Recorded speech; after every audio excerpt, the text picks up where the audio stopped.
Commercial batteries. Commercial batteries are basically the electrochemical cells.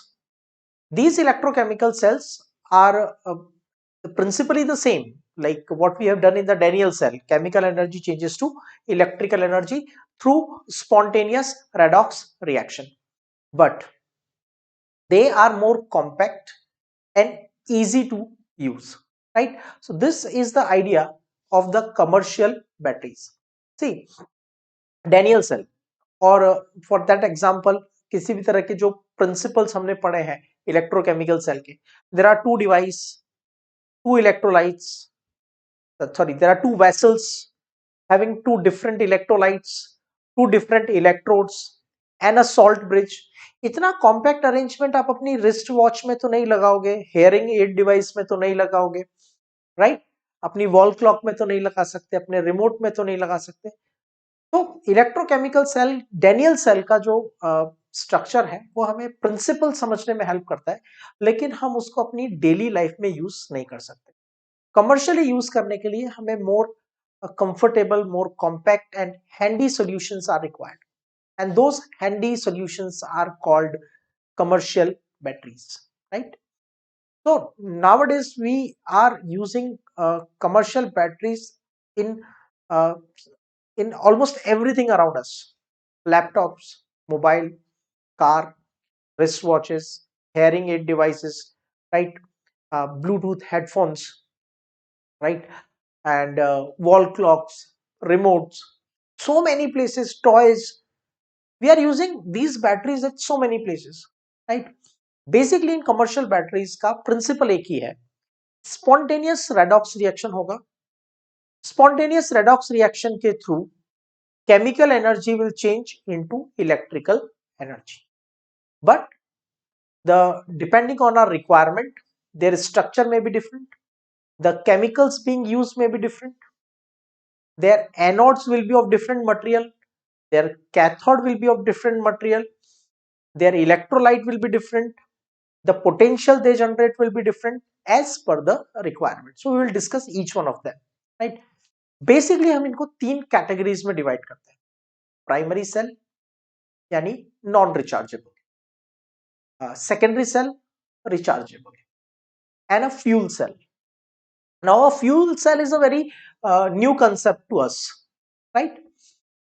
New concept to us in the sense in our syllabus. Fuel cell हम detail में बाद में discuss करेंगे। मैं short में आपको इतना बता देता हूँ, ऐसी डिवाइस जिसमें कंबशन एनर्जी को डायरेक्ट इलेक्ट्रिकल एनर्जी में कन्वर्ट किया जा सकता है, that's called fuel cell, right? अभी हम थर्मल पावर प्लांट में क्या करते हैं? थर्मल पावर प्लांट में हम कंबशन एनर्जी को इलेक्ट्रिकल एनर्जी में कन्वर्ट करते हैं, and so many steps are involve, right? Coal burn करेंगे, फिर वाटर बॉयल करेंगे, फिर स्टीम बनाएंगे, फिर टरबाइन रोटेट करेंगे, and then so many processes are otherwise also involve. उसकी एफिशिएंसी 30-35% होती है। जितना कोल से एनर्जी मिला उसका 30% इलेक्ट्रिकल एनर्जी मिलता है। सच अ बैड सिनेरियो कि हम इतना प्रेशियस फॉसिल फ्यूल यूज कर रहे हैं और 30% उसका यूटिलिटी आ रहा है। So we need some device which can convert combustion energy directly to the electrical energy, right? Theoretically fuel cell की एफिशिएंसी होती है 100% और प्रैक्टिकली उसकी एफिशिएंसी होती है नियरली 75%। तो दैट्स वेरी गुड डिवाइस। तो अब थोड़ा और प्राइमरी सेकेंडरी सेल के बारे में बात कर लेते हैं। Non rechargeable primary, rechargeable secondary, combustion energy to direct electrical energy is fuel cell. ये तो डेफिनेशंस हो गए, आप नोट कर सकते हो। इसके बाद मैं थोड़ा सा आपको एक्स्ट्रा समझाने का ट्राई कर रहा हूं। प्राइमरी सेल रिचार्ज क्यों नहीं होता, सेकेंडरी सेल रिचार्ज क्यों हो जाता है? That's the simple logic we need to understand. देखो ध्यान से, सपोज एक रेडॉक्स रिएक्शन हो रहा है, A is a anode reactant, either it is anode itself or some reactant at anode which will undergo oxidation. This will undergo oxidation, and through oxidation it is forming the product. oxidized product. Okay, and then there is another reactant B. B is the reactant at cathode.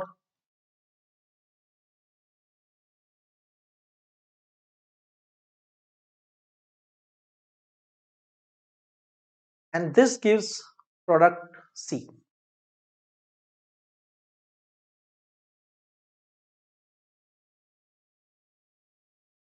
Okay, and what happens is B के substance B का reduction होता है C में.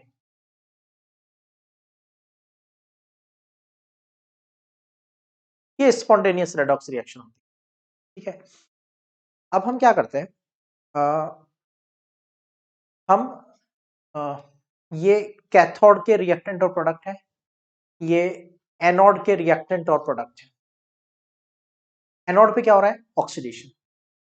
हम external higher voltage apply करते हैं in opposite direction. मेरे words को ध्यान से सुनना. External higher voltage applied in opposite direction. मतलब जितना वोल्ट का वो बैटरी है उससे ज्यादा वोल्ट की दूसरी बैटरी से कनेक्ट करो ऑपोजिट डायरेक्शन में. मतलब एनोड को कनेक्ट करो कैथोड से, एक्सटर्नल बैटरी के कैथोड से, और कैथोड को अटैच करो एक्सटर्नल बैटरी के एनोड से. अगर प्रोडक्ट वापस रिएक्टेंट में कन्वर्ट हो गया थ्रू रिडक्शन और ये प्रोडक्ट वापस रिएक्टेंट में कन्वर्ट हो गया थ्रू ऑक्सीडेशन. अब मैंने ऑपोजिट डायरेक्शन में करंट लगाया ना, तो पहले जहां ऑक्सीडेशन हो रहा था वहां अब रिडक्शन होगा, और जहां पहले रिडक्शन हो रहा था वहां पे ऑक्सीडेशन होगा, क्योंकि कैथोड को बाहर वाले एनोड को बाहर वाले कैथोड से लगाया है और कैथोड को बाहर वाले एनोड से. तो जहां रिडक्शन हो रहा था अब वहां ऑक्सीडेशन होने लगेगा, और जहां ऑक्सीडेशन हो रहा था वहां अब रिडक्शन होने लगेगा.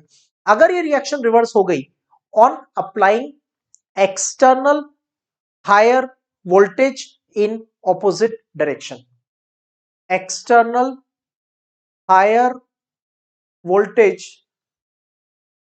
in opposite direction, तो हमारी बैटरी रिचार्ज हो जाएगी, क्योंकि वापस ओरिजिनल सब्सटेंस मिल गया ना ए और बी. फिर आप ए और बी को यूज करके सी डी बना लो. जब ए बी खत्म हो जाएंगे सी डी बन जाएगा, बैटरी काम करना बंद कर देगी, फिर रिचार्जिंग पे लगा देंगे, फिर से एक्सटर्नल हायर पोटेंशियल अप्लाई करेंगे ऑपोजिट डायरेक्शन में, वापस ए बी बन जाएगा. You can keep on using it, right. That's called secondary cell. Suppose the redox reaction of, you can note down this line, suppose redox reaction of electrochemical cell, redox reaction of electrochemical cell cannot be reversed by applying higher voltage in opposite direction, higher external voltage in opposite direction, then cell cannot be recharged and it is called primary cell. ठीक है, तो जो हम normal batteries हमारे remotes में use करते हैं, wall clock में यूज करते हैं, टॉर्च में यूज करते हैं, लेक्लांशे सेल, ड्राई सेल, ठीक है, उनमें ये रेडॉक्स रिएक्शन रिवर्स नहीं हो सकती, इसलिए वो प्राइमरी सेल है. मोबाइल में या फिर कार बैटरीज में, लैपटॉप बैटरीज में जो भी रेडॉक्स रिएक्शन होती है वो एक्सटर्नल सप्लाई लगाने के बाद रिवर्स हो जाती है, इसलिए वो सेकेंडरी सेल होता है. So this is about primary and secondary cell and the fuel cell. Fuel cell का मतलब the device in which combustion energy is directly converted to the electrical energy. Now we will discuss each one of these categories separately with examples.